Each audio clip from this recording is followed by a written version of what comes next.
Hello అందరికీ welcome back to Anu KR blogs. నేను మీ అనురాధ.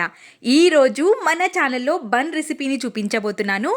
చాలా ఈజీగా తొందరగా అయిపోతుంది, ఎక్కువ ఆయిల్ పీల్చకుండా తక్కువ నూనెతోనే ఈ బన్స్ని అప్పటికప్పుడే ప్రిపేర్ చేసుకోవచ్చు. 5 నిమిషాలు కూడా పట్టదు ఈ బన్స్ ప్రిపేర్ చేసుకోవడానికి. ఎలా ప్రిపేర్ చేయాలో చూసేద్దాం, వచ్చేయండి. ముందుగా ఒక చిన్న మిక్సీ జార్ని తీసుకొని అందులోకి 1/2 కప్పు వరకు చక్కెరని, 2 యాలకులని, ఒక గుడ్డుని పలగొట్టుకొని తీసుకుంటున్నాను. మీరు ఎగ్కి బదులుగా ఇక్కడ పెరుగుని కూడా వేసుకోవచ్చు. మధ్యలో పల్సిస్తూ నురగలాగా వచ్చే విధంగా వీటిని మనం మిక్స్ చేసి తీసుకోవాలి. చూస్తున్నారు కదా, చక్కెర మొత్తం కరిగిపోయి ఈ విధంగా ఉండాలి. మనం మిక్సీ పట్టుకునేటప్పుడే పల్సిస్తూ మిక్సీ పట్టుకున్నామనుకోండి, ప్లఫీగా వస్తాయి. ఈ విధంగా చేసుకున్న లిక్విడ్ని ఒక మిక్సింగ్ బౌల్ తీసుకొని ఆ బౌల్లోకి ఈ లిక్విడ్ని అంతా వేసుకోవాలి. ఎగ్ వేసాము కాబట్టి స్మెల్ రాకుండా ఉండడం కోసం ఒక స్పూన్ వరకు వెనిలా ఎసెన్స్ని వేసుకొని 1/2 కప్పు వరకు కాచి చల్లార్చుకున్న పాలని కూడా వేసుకోవాలి. చిటికెడు మాత్రమే ఉప్పుని వేసుకోవాలి. ఉప్పుని మనం తక్కువగా తీసుకుంటేనే బెటర్, లేదంటే ఇందులోకి కాస్తంత ఉప్పు ఎక్కువైనా మనకి ఫ్లేవర్ టేస్ట్ అనేది పూర్తిగా చేంజ్ అయిపోతుంది. కాబట్టి చిటికెడంటే చిటికెడే, లేదంటే స్కిప్ చేసి కూడా ఈ రెసిపీని చేయొచ్చు. ఇప్పుడు బీటర్తో మనం ఈ విధంగా మిక్స్ చేసుకొని తీసుకోవాలి. నురగలాగా ఫామ్ అయిపోయిన తర్వాత ఒక చేత్తో కలుపుతూ ఒక చేత్తో గోధుమ పిండిని 1 కప్పు వరకు యాడ్ చేసుకోవాలి. గోధుమ పిండి ప్లేస్లో మైదాని కూడా యాడ్ చేసుకోవచ్చు. హెల్తీగా చేయడం కోసం నేను గోధుమ పిండినే వాడుతున్నాను.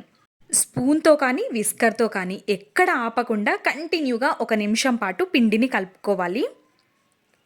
పిండి మనకి ఈ కన్సిస్టెన్సీలో ఉండాలి. రిబ్బన్ కన్సిస్టెన్సీలో ఉంటేనే పర్ఫెక్ట్గా ఉన్నట్టు.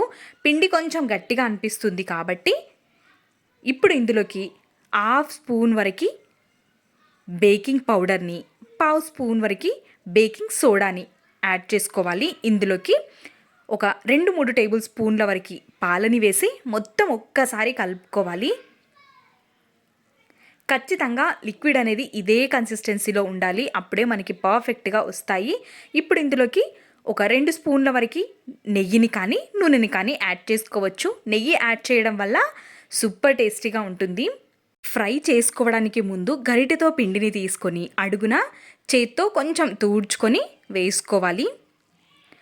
ఆయిల్ ఇక్కడ నేను రెడీగా పెట్టుకున్నాను. వేడి ఆయిల్లోకి స్టవ్ ఫ్లేమ్ అనేది లోలో పెట్టేసుకొని ఈ విధంగా ఒక గరిటె పిండిని వేసేసి ఒక్క సైడ్ వేగిన తర్వాత మనం పైన నుండి ఆయిల్ని వేస్తూ ఉండాలి. అప్పుడే మనకి ప్లఫీగా పొంగుతూ వస్తుంది. అన్నింటినీ ఇదే విధంగా చేసుకొని తీసుకోవాలి. చేసిన ప్రతి ఒక్కటి మనకి పొంగుతూ అప్పటికప్పుడే ఈ బన్స్ని మనం ప్రిపేర్ చేసుకోవచ్చు. ఎక్కువ టైం పట్టదు. ఖచ్చితంగా నమ్మండి, 5 నిమిషాల కంటే ఎక్కువ టైం అయితే అస్సలు పట్టదు ఈ రెసిపీకి. ఆయిల్ కూడా అస్సలు పీల్చవు. చాలా ప్లఫీగా టేస్టీగా ఉంటాయి. గోధుమ పిండితో చేస్తున్నాము కాబట్టి హెల్తీగా తినేయొచ్చు. ఏ మాత్రం డౌట్ వద్దు. చాలా బాగుంటుంది రెసిపీ. అయితే ఎంత ప్లఫీగా వచ్చాయో నేను చూపిస్తాను మీకు. చాలా టేస్టీగా కూడా ఉంటాయి. ఇన్స్టెంట్గా చేసుకునే ఈ బన్స్కి మనం పైన డ్రై ఫ్రూట్స్ వేసుకొని కానీ నెయ్యి వేసుకొని తిన్నా సూపర్ టేస్టీగా ఉంటాయి. ఖచ్చితంగా ట్రై చేయండి. మీకు ఈ రెసిపీ ఎలా కుదిరిందో మీ వాల్యుబుల్ ఫీడ్బ్యాక్ని కామెంట్ సెక్షన్లో తెలియచేయండి. ఇలాంటి మరెన్నో రెసిపీస్ మన ఛానల్లో ఉన్నాయి. అను కేఆర్ బ్లాగ్స్ ఛానల్కి వెళ్ళి చూసేయండి. చాలా బాగా నచ్చుతాయి మీకు కూడా ఈ రెసిపీస్. నేను చేసిన ఎన్నో రెసిపీస్కి మంచి ఫీడ్బ్యాక్స్ ఇచ్చారు అందరూ. థ్యాంక్స్ అండి అందరికీ. తప్పకుండా ట్రై చేయండి. ఎలా కుదిరిందో కామెంట్ చేయడం మర్చిపోవద్దు.